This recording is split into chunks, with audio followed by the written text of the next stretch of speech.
Is it working? It is working. It looks all good. Sounds good. Looks good. Yay. Everybody can hear Taylor chat. Yes. Awesome. All right. Chat says hello and that they adore you. Hi, everyone. Sorry, But yeah, so I guess the main thing I reached out to you about to talk about before was the like ID and consent laws and things like that surrounding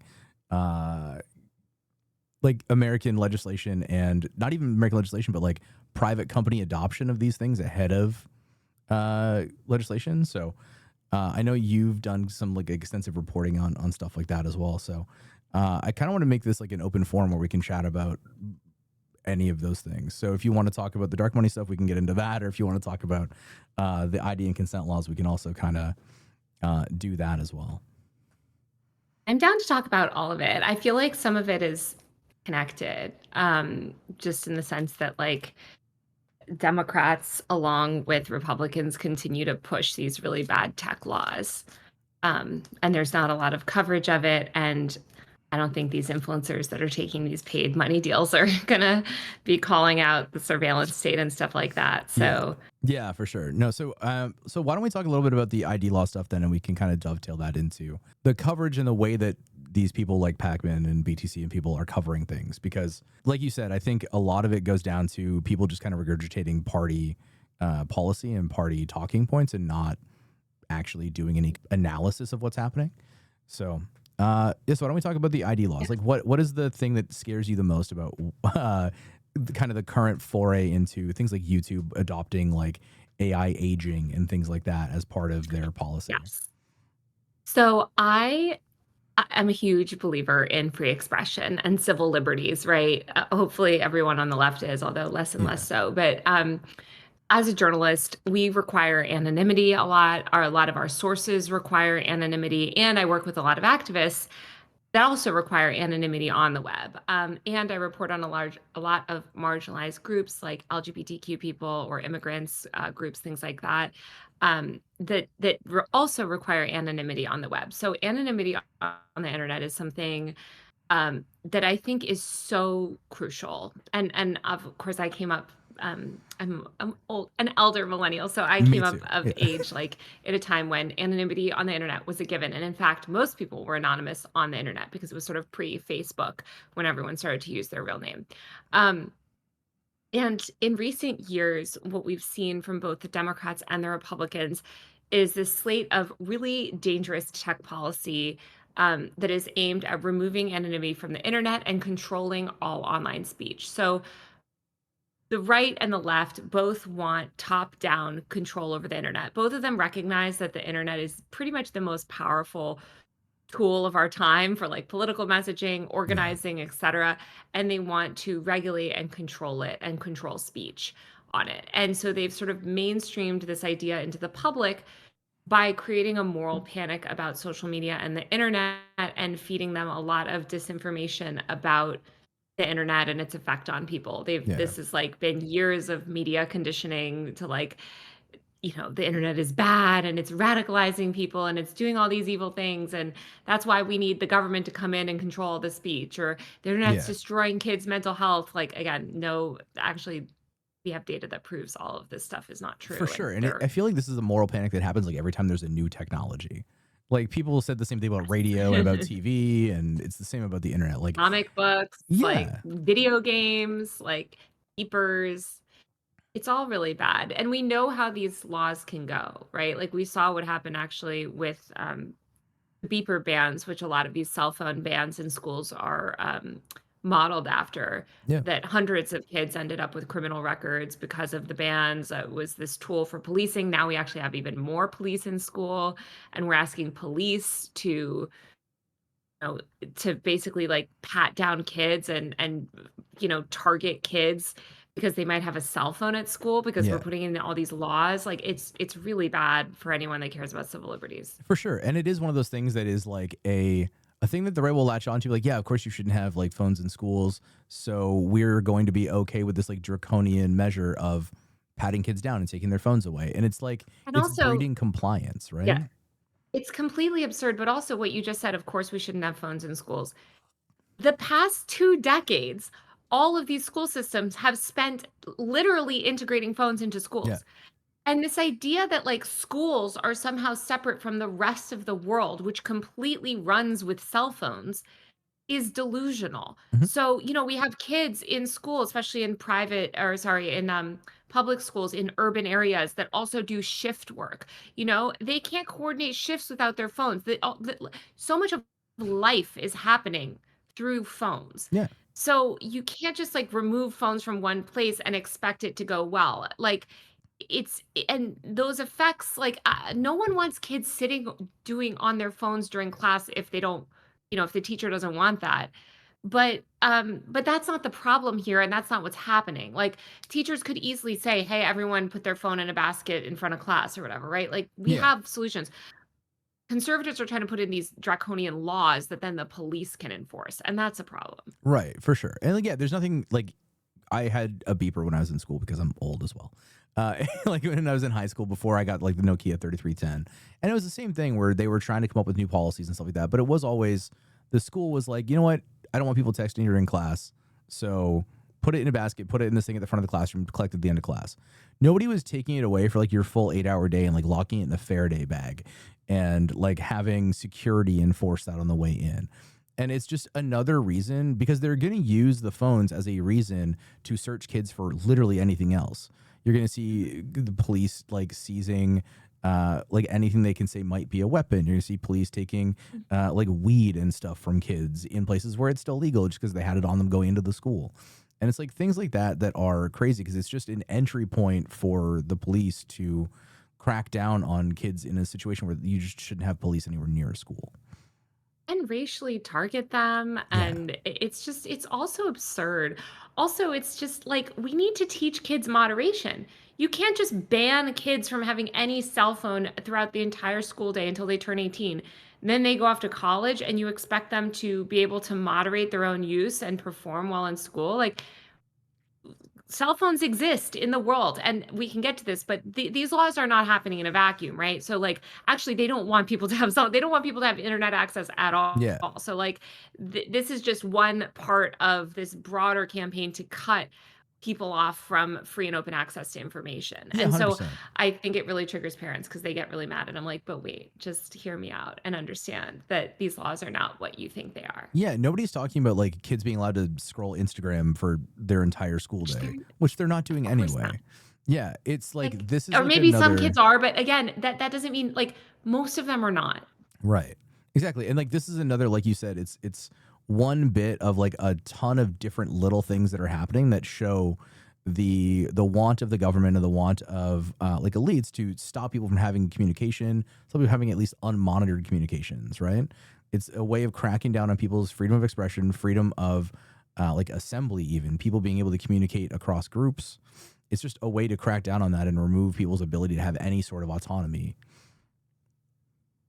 It's it's absurd, and it's so frustrating because it's part of this big much broader effort, to censor speech and to crack down and to remove kids access to cell phones and the internet, and basically it cut off kids communication and access to the broader world, Yeah. and only feed them a steady slop of propaganda nonsense. Like, what they're not cutting off is PragerU YouTube videos, Yeah. which are now being integrated into the classrooms.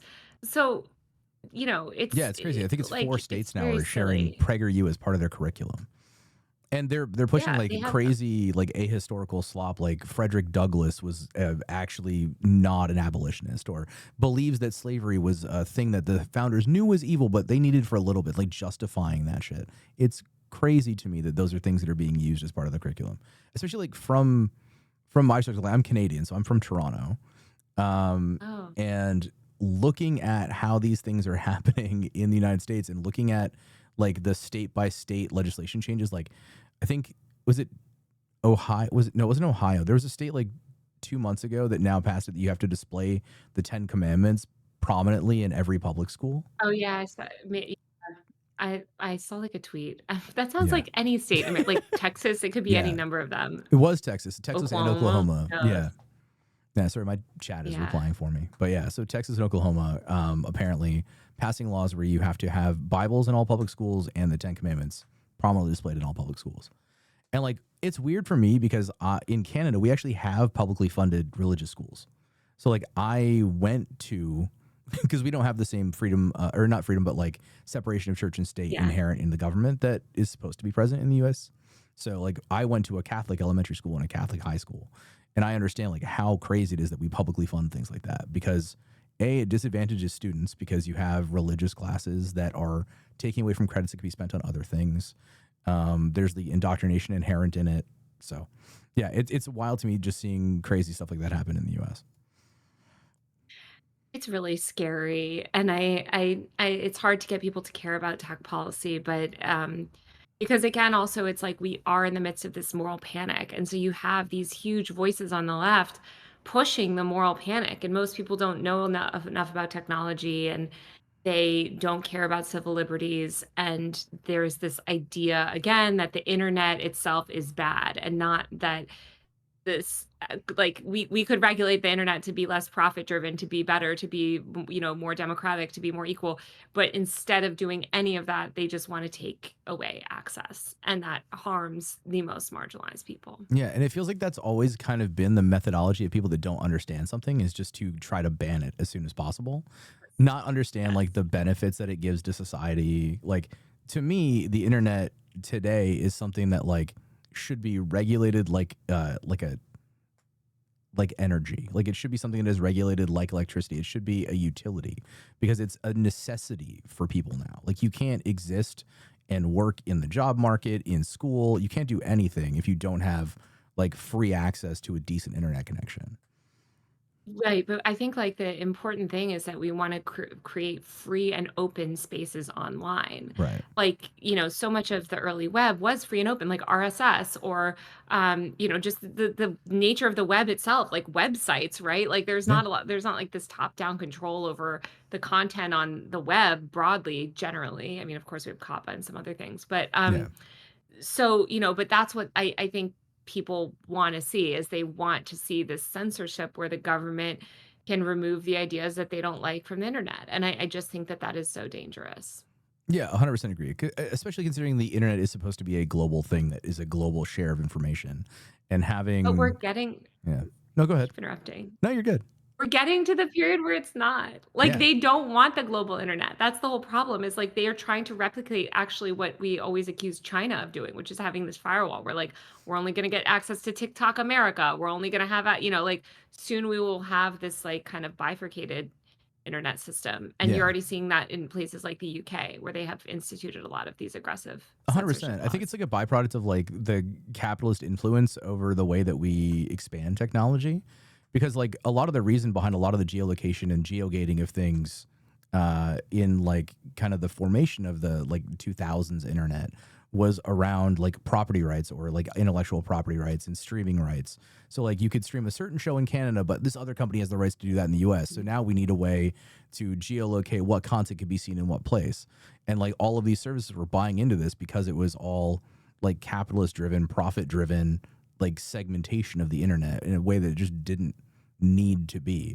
People just needed to evolve and understand the internet was a new paradigm, but they tried to get like streaming to fit into what TV used to be, where you could only get certain channels in certain places. And like this person had the rights to this show in this country. And like that's just not a thing the internet was built for. But they're trying to like destroy the way the internet was built and the idea of how the internet was supposed to be to fit back into this like compartmentalized capitalist vision of how you can segment and profit off of things in different places. Exactly. I think that's such a really important point to all of this, Yeah. really. Yeah, it's awful. Like as somebody who grew up in like I built my first computer when I was 12 out of like parts. Oh my god. So like I've grown up with Wow. the internet. I had like the AOL CDs. Like I've seen it kind of progress and be that like I was on IRC back in the day when it was like a place where you could go and find I things and was on emulate. IRC, Yeah, so like and I on got IRC. roasted in my IRC for using a web client because I didn't really understand how to, like, That's use funny. IRC. Didn't understand you had to like download Merc. Yeah, yeah.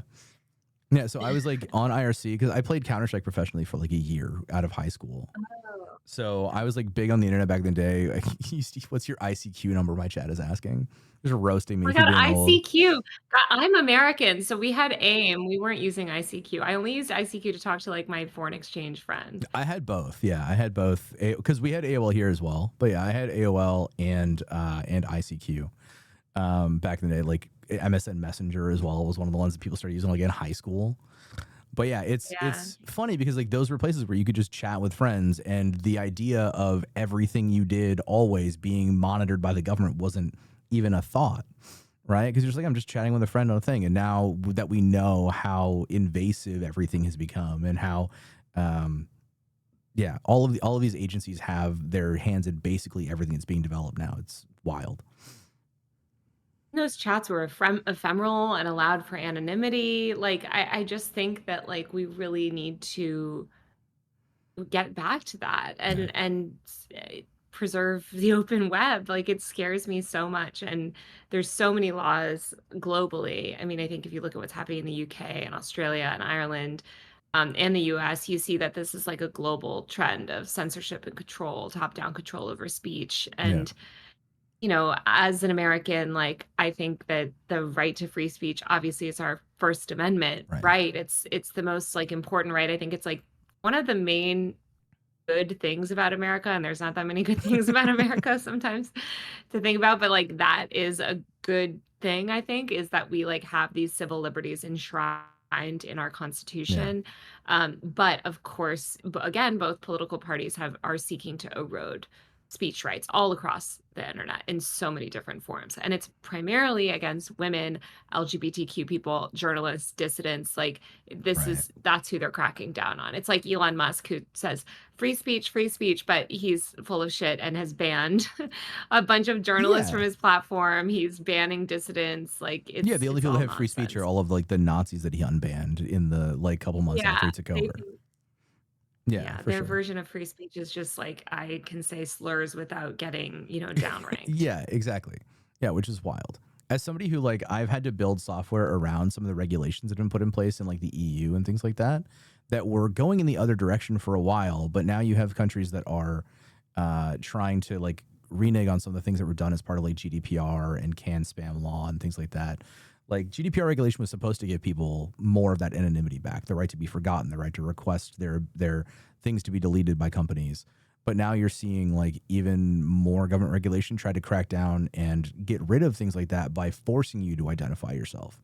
And Mhm. they're all like basing things around like perceived, like the UK like porn laws essentially, like being like, oh, well, absolutely, this is a It's thing. children. It's children. It's the same thing. So here we have the moral panic about mental health of children, Yeah, and in the UK it's more explicit about porn, yeah, but they're all the same. And in the Australia is actually similar to the US where it's like mental health of children, but it's all predicated around children. It's like children can get access to porn or children's mental yeah, health or child like the phones are ruining the kids. Like, it's all the same moral yeah. panic It's all the just same moral repackaged panic, and exactly.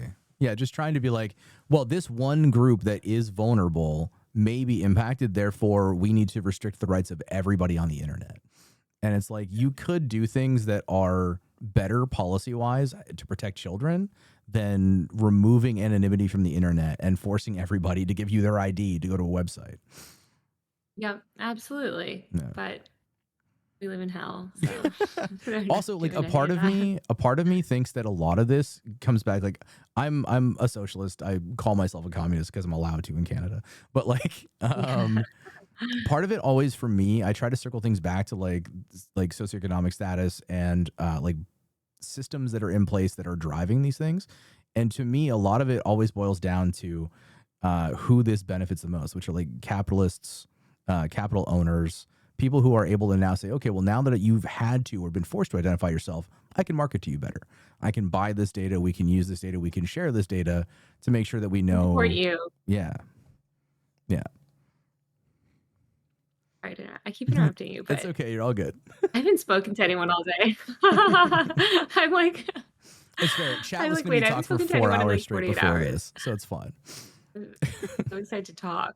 Yeah. Um, yeah, and also, like, I mean, all the points that you just made, and then also, like, the fact that only the biggest companies can build systems to to be compliant with these laws. It's really hard to build those sort of systems, these age verification systems. Yeah. So a lot of them will work with third party vendors, which are owned by, like Peter Thiel's Persona, Yeah. or these other companies that it just enriches big tech. It enriches the same billionaires that these people that claim that they're cracking down on big tech, like that, because that's another thing they lie to the public. They're like, it's a crackdown on big tech, but it's a reward to the worst Yeah. big Cracks tech down on big people. tech so much that they invited like the top 4 executives to the inauguration and gave them seats like where politicians aren't allowed to sit.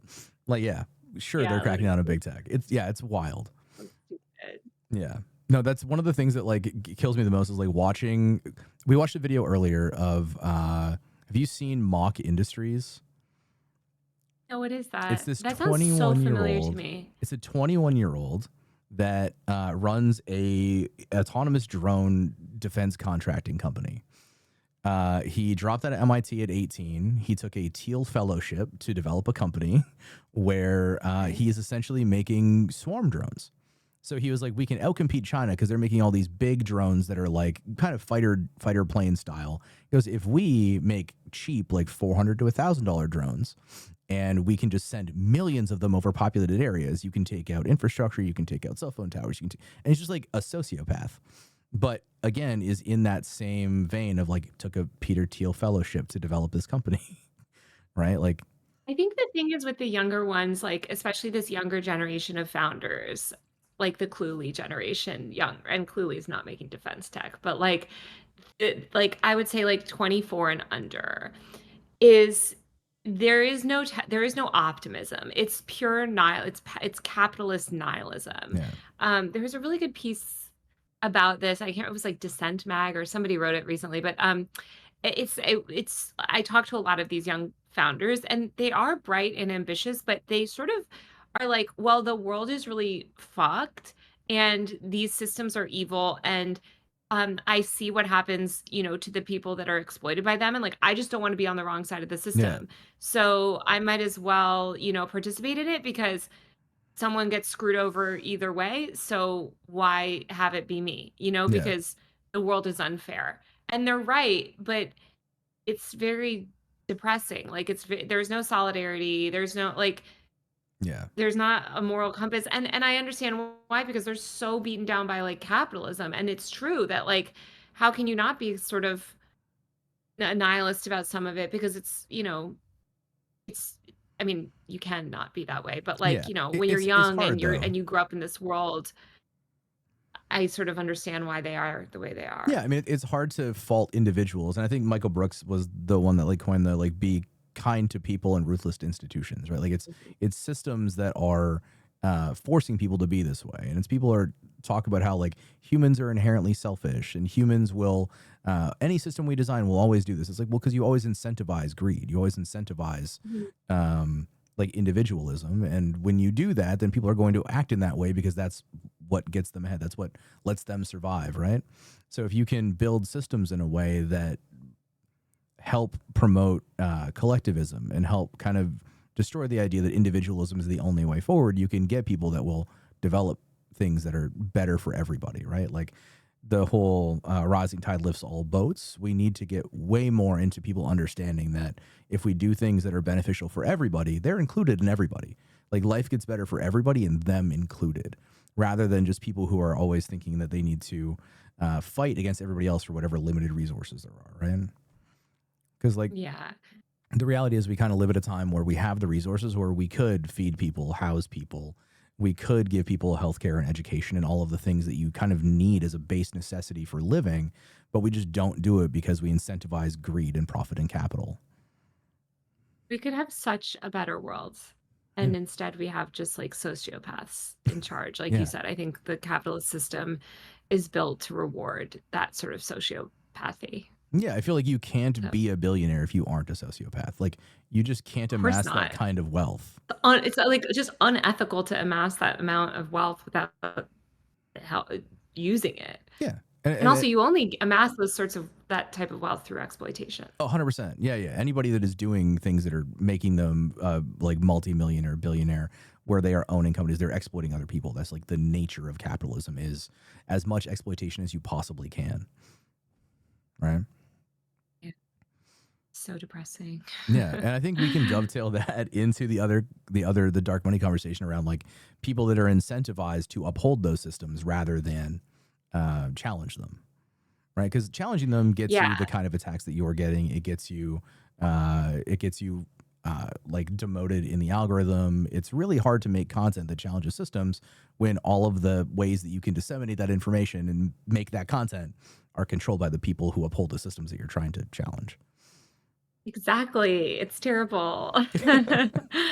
So that is hard. I know, and that's kind of why I wanted to like report this story for Wired. I mean, uh, this scheme, and I'm sure people are familiar with the story, but basically it's like, up to 90 Democrat influencers accepting dark money funding without disclosing it. Like, I just think it's so indicative of how toxic and bad, like, just Democrats have become in terms of like what they're willing to do. Like not only does this not help the Democrats, like they're paying these people that are just promoting the party line that don't fundamentally question power. No one involved in this scheme is, questioning capitalism or, promoting leftist ideology. Like they're all like essentially just upholding, the Democratic establishment, and they're vicious to the left, and what they're doing is eroding trust in our political media ecosystem.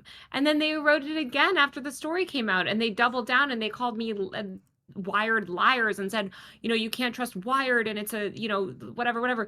Wired, meanwhile, is doing some of the best reporting on the entire internet, Yeah. in our entire media ecosystem, on Doge, on the intersection between tech and politics. Like, and so when you come online and you just say, oh, you can't trust it, you can't trust, like, it's so corrosive, it's so Yeah. bad, it's so They're dangerous. they're doing the fake And news thing that they accuse Trump of doing all of the time, which is just trying to invalidate exactly. news without actually going after the substance of the story at all. Because it gets back to my broader point, which is that Democrats don't want journalism. They don't want an open information ecosystem. They want the same top down authoritarian control that Trump wants of journalism and the media. They just want their blue team to do it instead of the red team. Yeah. That's all. Oh, 100%. I always say, like, looking at it from the outside perspective, like, the Democrats and the Republicans are what I call, like, the carrot and the stick of capital. The Democrats are like the Hmm. ratchet where they just, like, kind of keep things status quo and they tell you things might get a little bit better, but they're not going to get worse like they will under the other guys. And then the Republicans are just fucking openly goose stepping Nazis at this point. Right, and let's not forget that the Democrats love Republicans. Of They course have they do. Liz Cheney up, like, promoting her, like, they do stuff with Republicans all the time, they vote with Republicans on these bills, like, they're not a real opposition party at all, and I think that's really important to acknowledge, especially when you look at these influencers who are essentially just they're just access content creators that exist to create this, like, pro-Democrat slop that it's Yeah. really corrosive. Well, they're like manufacturing fake support, right? They're trying to make it look like the Democratic Party actually has broad support when the reality is Right. if you poll I know. people, they don't at all. Like going Yeah. into the last election, 78% of people that were like likely Democratic voters said they were in favor of an arms embargo on Israel. And the Democratic Party ignored that. They ignored 750,000 uncommitted voters that were trying to tell them that they needed to move to the left on Gaza. They needed to actually take action or change the policies that Biden was putting in place. And they ignored that because they thought they could win without them. And like they don't have the kind of broad support they think they do. They're the least popular now they've been in 60 years. Yeah. But they don't care because they love losing, because they make money when they Yeah. lose. They can So they don't fundraise on care that. really.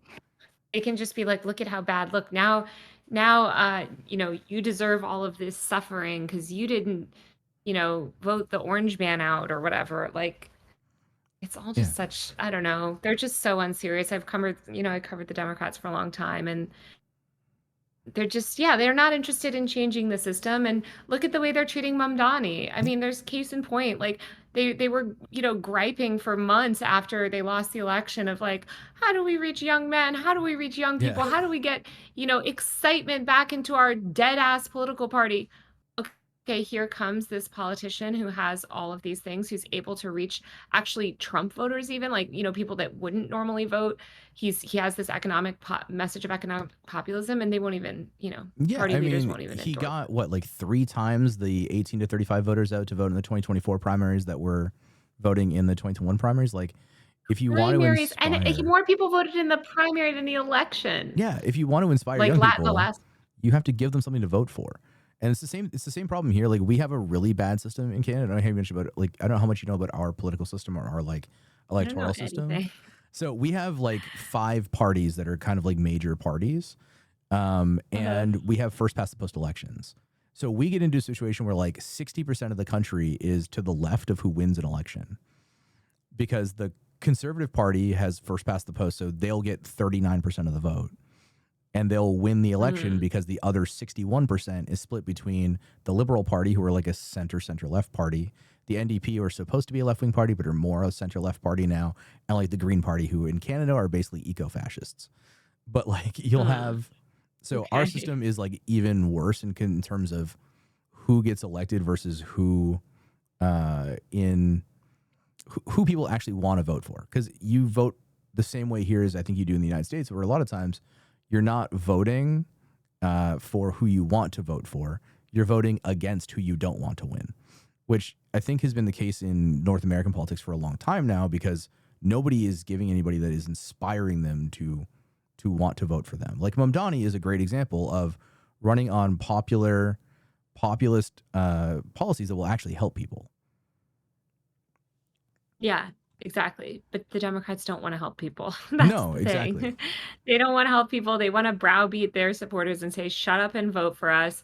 We are gonna give $10 billion more to Lockheed Martin, and, we're not gonna do anything about inequality because we really only care about our billionaire donors, and you're gonna vote for Gavin Newsom, and you're gonna love it." Yeah. Like, that's their energy, and, you know that's part of the reason that we have Trump. I mean, that's a huge reason we have Trump. Like, I covered the 2016 election the first time he won, and the arrogance on display was just out of control. And, Yeah.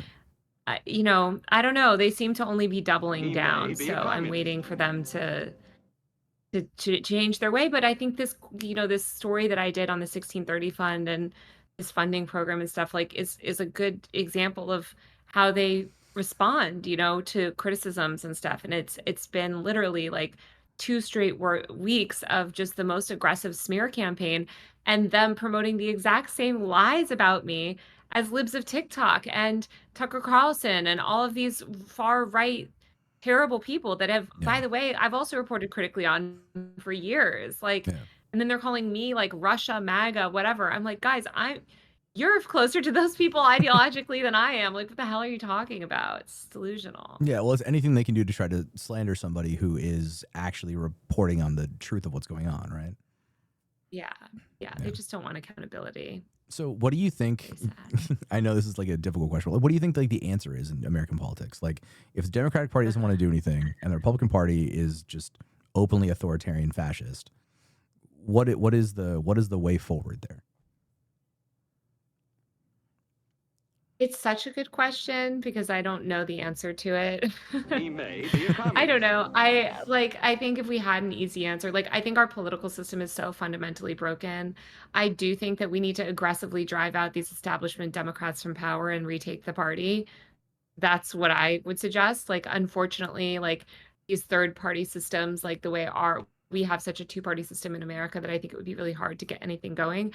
Um yeah, I think that we just need to like viciously attack anybody that caters to power. That's fair. And, no one wants to do that. No one. Even on the left, they don't wanna do that. They actually just want adjacency to power, and I think that Yeah. that's a huge problem. And I think that, like, journalists it's in, like, some journalists are only in journalism to be close to power, Yeah. but a lot of journalists are in it and activists because they wanna challenge these systems. So it's just I just don't know if we have enough of a mass of people. Like, I think especially since 2020 when the pandemic began, like, people have just become so radicalized to the right in ways that I would have never even anticipated. Yeah. So for me, what do you think about? I know you've covered a little bit. What do you think about the like the fight oligarchy tour and what that is doing? I went to that. I'm like a Bernie Sanders apologist, even though he's like a Zionist and I don't fuck with his Israel stuff. Yeah. And like he's in a lot of ways, like I get the criticism is that like he shovels people to the Democratic Party. I guess, like, knowing people in my own personal life and, like, seeing him be able to reach people that are in my family that probably would never, support someone like support the Democrat, like support that sort of more economic populist message. Like I think he has the ability to like reach people that would otherwise just vote Republican. So I appreciate that about him. And I've covered Bernie for a long time. So I mean, I think that it's good that they're talking about that stuff.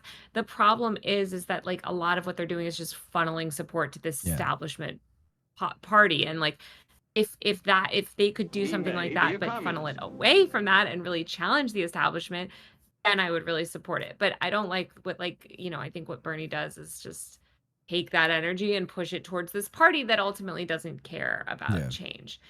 And a lot of these people show up to these things like the Stop Oligarchy tour. Like they'll show up and they'll sing and they'll have the little like, you know, LAPD approved march within the bounds.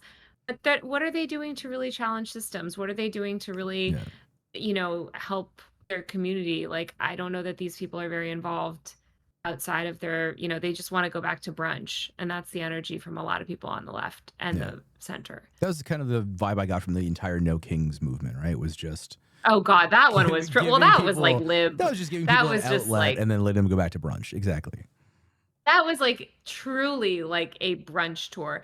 But, I don't know, I was talking to a friend of mine who works in democratic politics about that because I was like, this is so corny, I hate it and whatever. And he was like, yeah, and whatever. And I still went. It's like it's, hopefully those people like can be moved a little bit further. I'm not gonna, like, bash them for turning out. It's just that they're not radical enough, they're not doing enough, and, like, I think that things like that sort of placate them and make them feel like they stood up to Trump by holding their sign and then Yeah. going to the mall. Like, that's not really radical action. What is more radical action is the stuff you do, frankly, every day, and voting locally and getting involved in mutual aid, wearing a fucking mask because COVID is raging and killing everyone, and we're Yeah. still experiencing this raging pandemic that never ended, that our That nobody people in talks about power just anymore. Yeah. nobody wants to acknowledge that. I'm immunocompromised, so I have to acknowledge it. But like, I deal with a lot of the unhoused people in LA who have suffered significant complications. Some of them are unhoused because they got COVID once and were permanently disabled Yep. from it. So I think that the pandemic is one of the defining issues of our time. And I think both the left and the liberals have completely dropped the ball to the point where a lot of leftists on the internet are more fascist than the right about like health and healthcare. And that's so depressing because these were the people in 2019 that were crowing Medicare for all. And Yeah. they've just totally abandoned that. Yeah. No, for sure. Like you never see like people masking in public spaces when they should be. You never see like that call out even in leftist movements a lot of the time. Like in Canada it's a little bit better. Like our like protests that I go to here, a lot of people are wearing face coverings. A lot of people are still masking a lot of the time when they go to these places because you are in massive crowds of people, right? Like that is still a thing that happens That's here. I just great. feel like Yeah. the United States, they villainized masks so quickly because the idea of wearing a mask meant that something was still wrong, something bad was still happening, and they wanted to go back to status quo so they could get profits back up immediately. And And it's they the don't same want any thing. culture of collectivism. Yeah. They don't want anyone thinking of anyone but themselves. If you put a mask because you recognize that we don't get personal air, we live in shared Yeah. air, especially indoor, and that we deserve safer air requirements. Biden took all of that funding, all of that state funding that was supposed to go to upgrading ventilation Mhm. and upgrading air quality indoors so that people don't get as sick towards the fucking police. Of course. Like that's what he and so and leftists were silent. Leftists don't give a shit because these leftists are out here like cosplaying revolutionaries like, if I just pump enough iron, I'll never get sick. Like, what are you talking about? You're 25, you're delusional. Like, you guys, like Yeah. everyone can become disabled. And I think that that's a shame too. I think that there needs to be more disability justice. And there are in like the mutual aid, like leftists, there's like leftists on the internet and then there's leftists like IRL. And in Yeah. all the spaces that I'm in IRL, like they are cool about that stuff. But like on the internet, it's vicious. You have these big influencers that are just spouting eugenics, Nazi shit. Yeah. Oh, 100%. Like so many people are like saying that they are leftists and then are subscribing to like the RFK school of healthcare in like real life Yeah. places. Yeah, Yeah. literally. Yeah.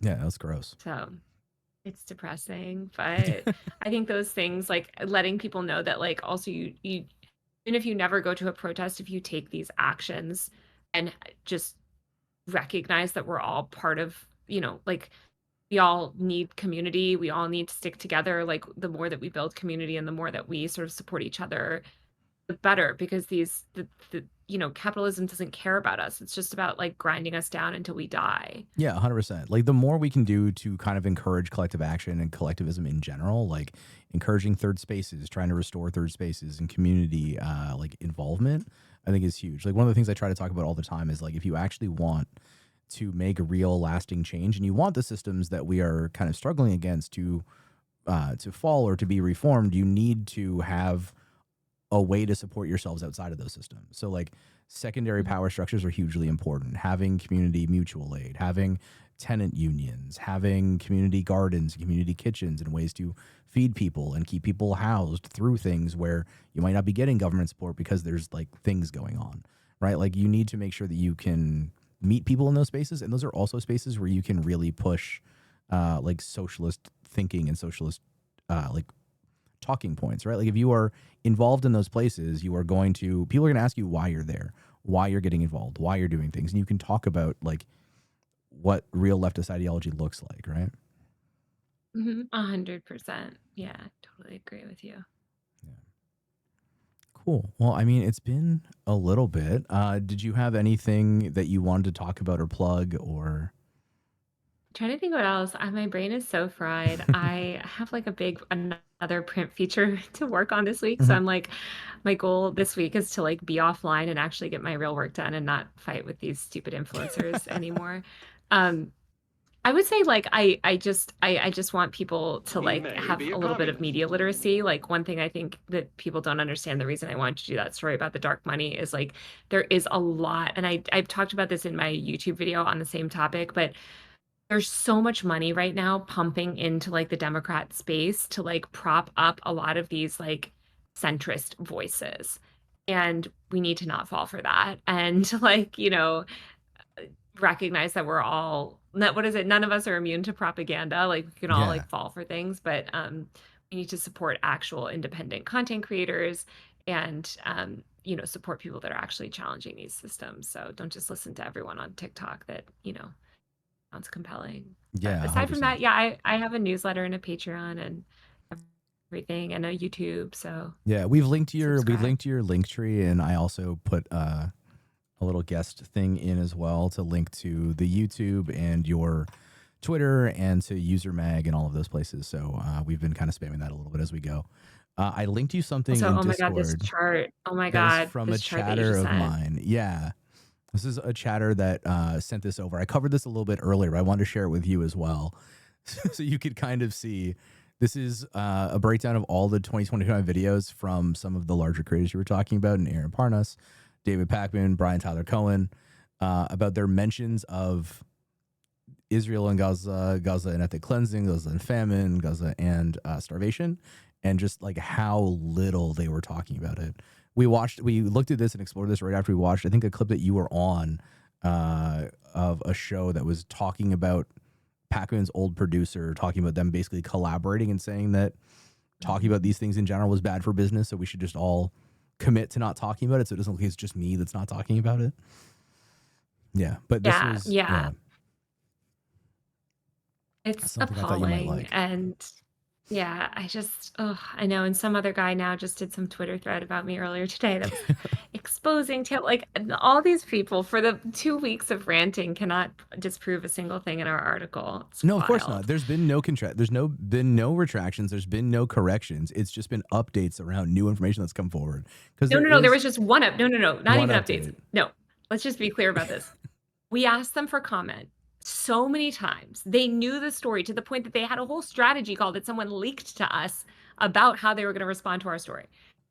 This the story comes out and they do what the Trump people do, which is immediately, the minute the story comes out, they send through their comment.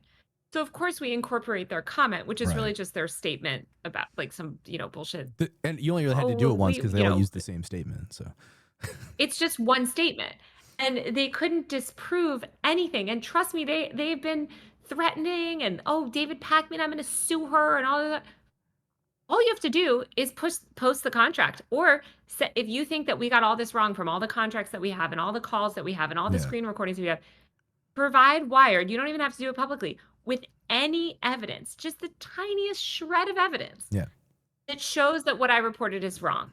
Yeah. And they have not provided that evidence publicly, and they have not provided it privately because they don't have it, because our story is correct. Exactly. And then they're trying to come after you to tell you to post your sources, like a journalist is ever going to do that.